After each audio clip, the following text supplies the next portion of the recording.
So MADRE Speaks, Stories of Pride is a campaign to amplify the voices of LGBTQIA communities around the world who would otherwise face violent oppression for their identities. So the story you're reading today is one of the anonymized stories from people who call internet networks across borders. What barriers have you faced in your career due to being a trans woman? As a trans woman, I have encountered some unique challenges in my career journey. There have been instances of prejudice and discrimination that I've had to navigate. However, I believe in focusing on my abilities, skills, and achievements rather than solely on the obstacles I face. The recent anti-LGBTQ law that was signed by the president made me lose out on many of my endorsements that had offered to me because of my online presence, and my clientele dropped 40%. But I'm proud of my accomplishments and the resilience I've developed along the way. I'm committed to creating a more inclusive and equitable work environment for everyone, regardless of their gender identity.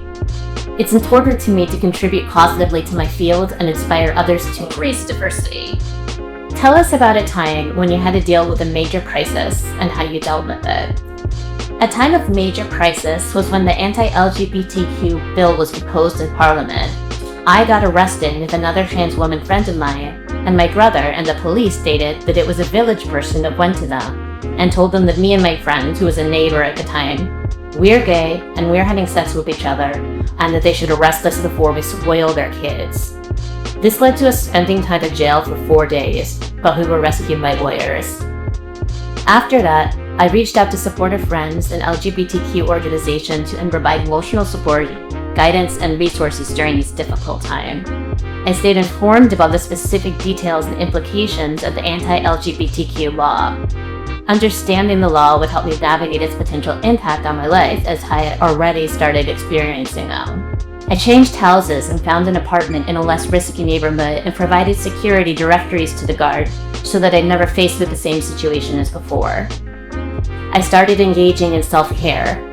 It was crucial for me to prioritize self-care during times of crisis and engaging in activities that promote my well-being, such as practicing mindfulness, seeking counseling and therapy, pursuing my hobbies like makeup artistry, and interests that bring me joy and relief from stress, like content creation and editing. Since I'm bipolar, I posed a risk of self-harm and suicide, so it was a priority for me to work on my mental rehabilitation. What advice do you give to a trans woman thinking about the future? For a trans woman thinking about the future, here are some pieces of advice I'd like you to consider. Embrace your authenticity. Embrace and celebrate your authentic self. Your gender identity is valid, and you have the right to live as your true self. Embracing your identity will empower you to navigate the future with confidence and self-acceptance. Educate yourself on your rights.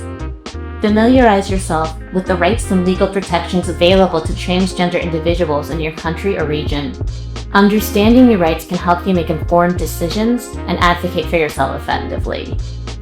Seek support. Surround yourself with a supportive network of friends, family, or LGBTQ+ communities.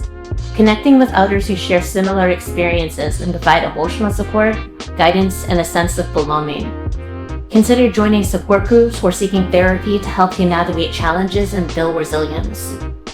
Set goals and plans for the future. Define your aspirations and set goals for your personal and professional life. Develop a plan to work towards those goals, whether it's pursuing education, starting a career, or making positive changes in your community. Having a vision for the future can provide motivation and direction. Prioritize self-care. Taking care of your physical, mental, and emotional well-being is crucial. Engage in self-care practices that nourish and rejuvenate you. This may include activities like exercise, healthy eating, practicing mindfulness, seeking therapy, or engaging in hobbies that bring you joy. Advocate for yourself and others. Use your voice to advocate for transgender rights, equality, and inclusivity. Share your experiences, challenge stereotypes, and educate others about transgender issues.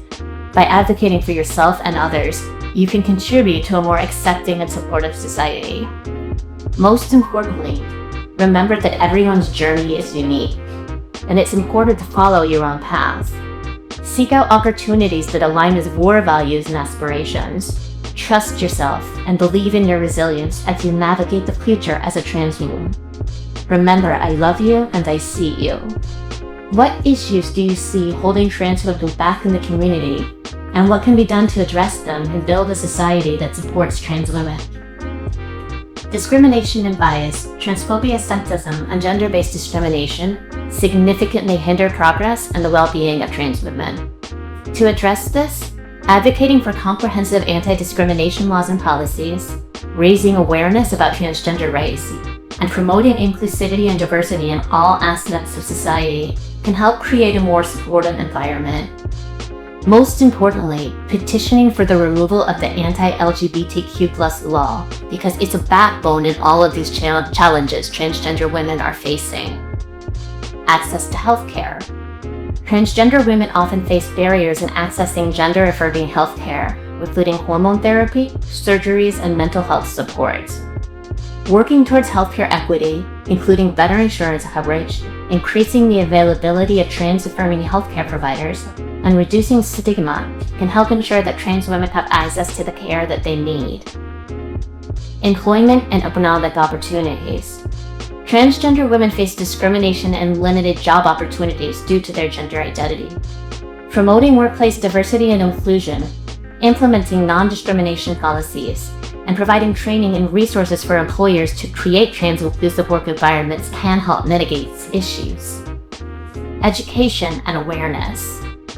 Lack of understanding and awareness about transgender issues perpetuates stereotypes and discrimination.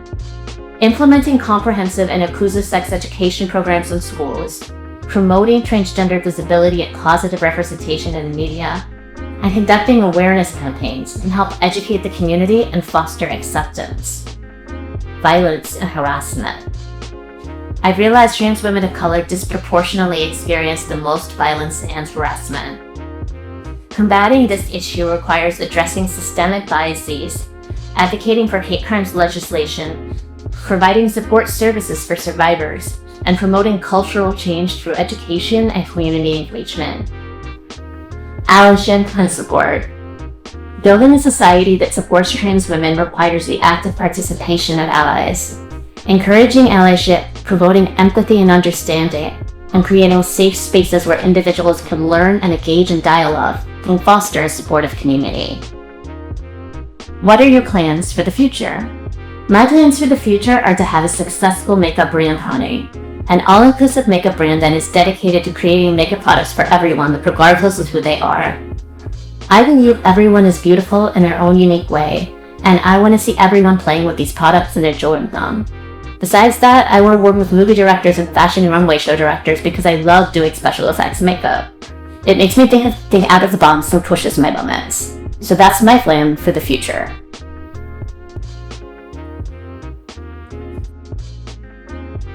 So we have just a couple of quick questions of reflection questions, if you don't mind answering some. Okay. Just based on how much you've read. So it's how do you feel after reading that statement? I mean, it's a very emotional statement to read. I think I feel like I can feel the hope and strength and resilience of the person writing, and just such an energy to reach out to and connect to other people across whatever boundaries, other trans women, other allies, to make life better. I feel a lot of hope and gratitude. I feel a lot of admiration for their bravery. Yeah. What stuck out most for you when reading? The importance of valuing and caring for yourself, as part of every other thing you do, and finding opportunities to get help and support and connect, to experience joy, share yourself with others. It's really the core of so much of the advice that's offered here is to be your truest and fullest self and love your truest and fullest self and care for your fullest and truest self. And that like just really strikes me as like a really powerful message. You know, in the context of like the really oppressive environment that's being described here, like that is such a core piece, and that offering that to others also felt like that really in me as well. Like, this is the advice I have for you too. This is what you can do. Care for yourself, care for your community. This is the last question, but it's like in that same vein of like understanding where this is coming from. A person, anonymous of course, from like across the borders. Were you able to make any connections with the speaker's experiences, whether it's like contextually for yourself or like in the current environment that we're in now? What are some, there are some connections you were making? Like on a personal level, right, as a queer person, the part about loving yourself like really resonated with me because it took me a long time to learn that, and I'm still working on that. So hearing that really, like, I connected with that and really like appreciated that energy a lot. Thank you. Yay, you're done. You're Crete. Thank you. I don't realize that other questions would be